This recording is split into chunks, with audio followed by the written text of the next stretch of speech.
Senador Álvarez y Casa, efectivamente coincidimos en aquellos tiempos y cumplí casi todas las recomendaciones, excepto una que fui a la Asamblea a informar por qué, y no era tan de fondo, pero era importante que yo defendiera la autonomía de la Procuraduría también, pero siempre respetuoso de sus intervenciones, de sus recomendaciones, y las cumplí, salvo en esa que tuvimos una pequeña discrepancia. Yo estoy convencido de que es fundamental que haya una comisión de derechos humanos, que haya un ombudsman que esté atento a que nadie se salte las trancas y viole derechos humanos.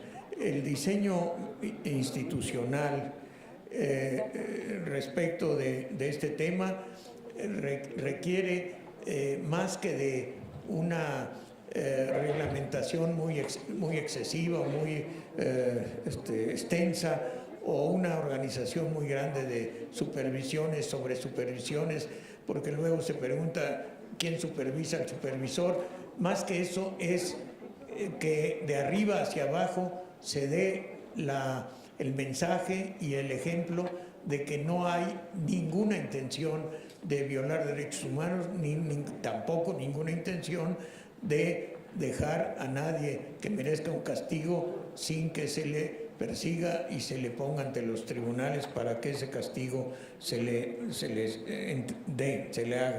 haga efectivo. El diseño institucional de la ley tal como está, efectivamente tiene algunas cuestiones que habría que ir afinando en el Poder Legislativo, y quizás sugerencias de quienes tengan, o si me toca a mí aplicar las leyes en los casos concretos y en la vida cotidiana. Uno de los puntos extraños, o digamos que llamó la atención de todos, fue lo que usted menciona, la coordinación general. Es una institución, un órgano de la Fiscalía General que tiene muchas funciones, algunas de ellas son las mismas o muy similares a las del fiscal general. Yo creo, lo entendí así y así lo estoy interpretando, a reserva de que se afine si fuera necesario, pero eso correspondería al Poder Legislativo, y en caso de yo tener sugerencias las haría siendo o no fiscal. Creo que, como la veo, es una especie de organismo que va a dar seguimiento al trabajo, que va a ser el apoyo, uno de los apoyos fundamentales del fiscal general. Los demás colaboradores tienen áreas muy especializadas, pero esta coordinación tiene la posibilidad de darle el seguimiento, de que nada se quede fuera, de lo que hagan las demás dependencias y las fiscalías especializadas pueda tener un centro de información en que se reciban todos los datos que se puedan ir obteniendo. La persecución de los delitos, como se ha hecho, es en forma muy dispersa. Cada área no sabe lo que está haciendo otra de las áreas. Así funciona ahora, así me lo han dicho, así se ha criticado.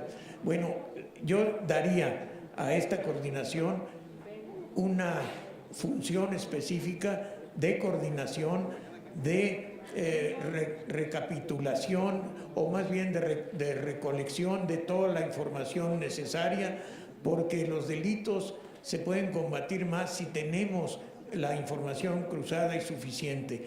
Yo recuerdo que teníamos casos en la Procuraduría del Distrito Federal que nos decían: ¿para qué denuncio si no van a dar resultado?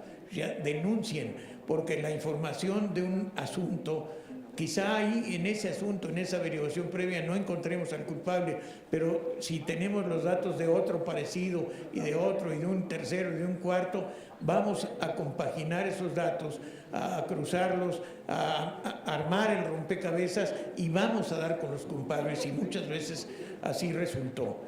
así resultó. Se necesita que todos hagan la denuncia para que camine la justicia, y esta coordinación general muy bien puede tener dentro de todas sus funciones este principio de ordenar y no permitir que cada quien camine por su lado como si fueran instituciones separadas. Creo que eso pudiera ser el papel de la coordinación. En cuanto al Consejo Ciudadano, estuve yo en la Constitución como constituyente de la Ciudad de México, y una de los logros que nos enorgullecen a quienes estuvimos ahí fue que se le dio un papel importante en el gobierno de la ciudad. Así venía el proyecto del gobierno, así lo retomamos y lo afinamos, y aquí se trata también de una participación de la ciudadanía en un área clave que es la persecución de los delitos. El Consejo Ciudadano tendrá todo mi apoyo, todo mi reconocimiento. Espero que sea muy plural, que esté la sociedad civil, que es muy amplia, muy bien representada. Son 5 miembros, si no mal recuerdo, en la ley, tal como está la ley actual, pero que estos representen a todos los sectores de la colectividad, que sea una sociedad civil plural, desde agrupaciones de empresarios, trabajadores, defensores de derechos humanos, por supuesto, grupos que representen a las víctimas.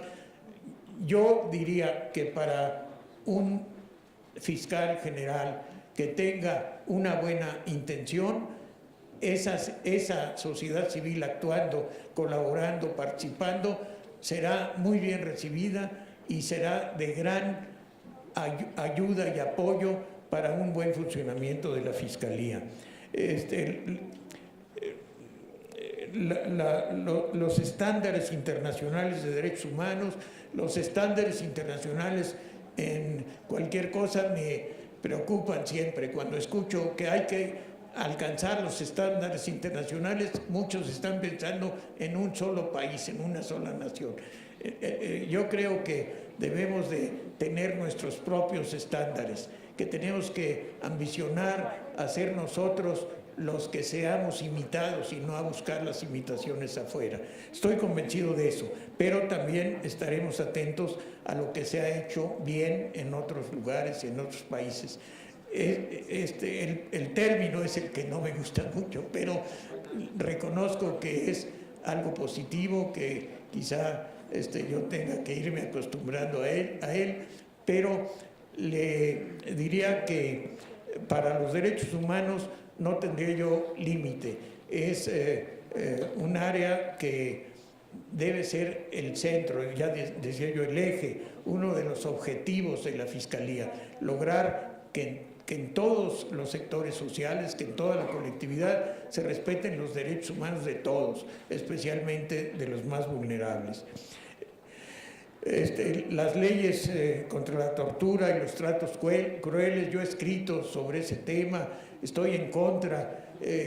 No sé si cuando fui procurador hubo por ahí alguna vez que se me escapó que alguien torturara, pero era motivo de separación del cargo y de procesos, y sabíamos.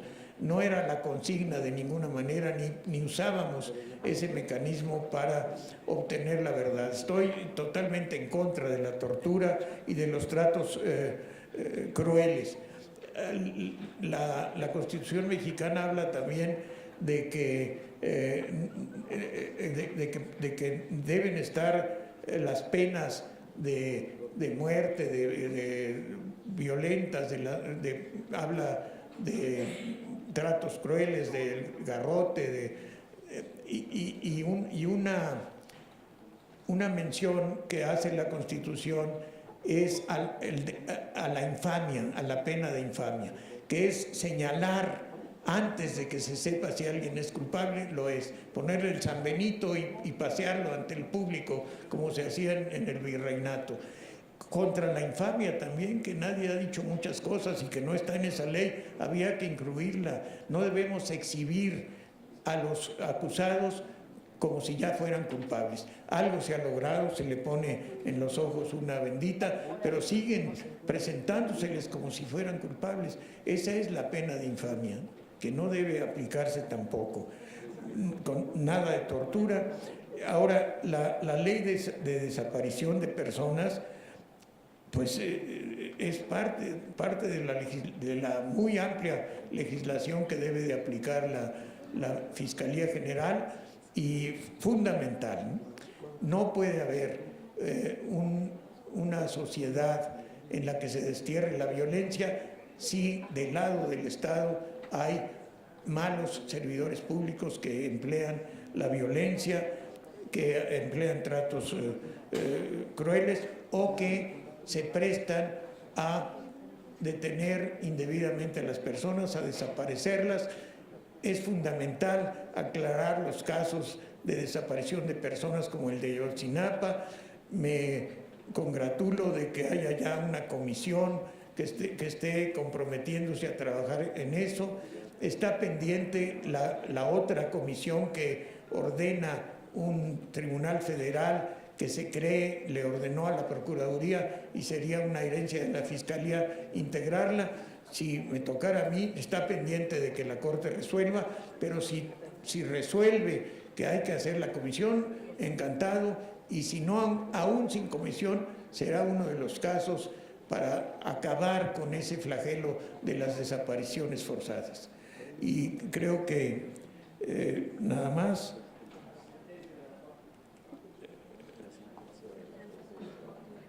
Bueno, las sentencias de la Corte Interamericana, no sé específicamente a cuáles se refiere, yo me enteraría en cuanto esté a mi alcance hacerlo, pero he ido a defender casos de México a la Corte Interamericana de Derechos Humanos, y creo que es un organismo al que debemos estar muy atentos y con la obligación de cumplir estrictamente sus resoluciones.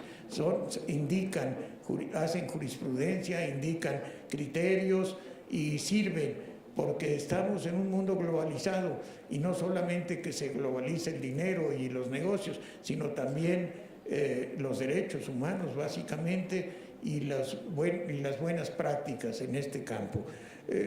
5 acciones, pues creo que he dicho ya más de las 5 acciones, y ya me pasé en el tiempo porque eran muchas preguntas. Perdón. Muchas gracias, maestro Batis.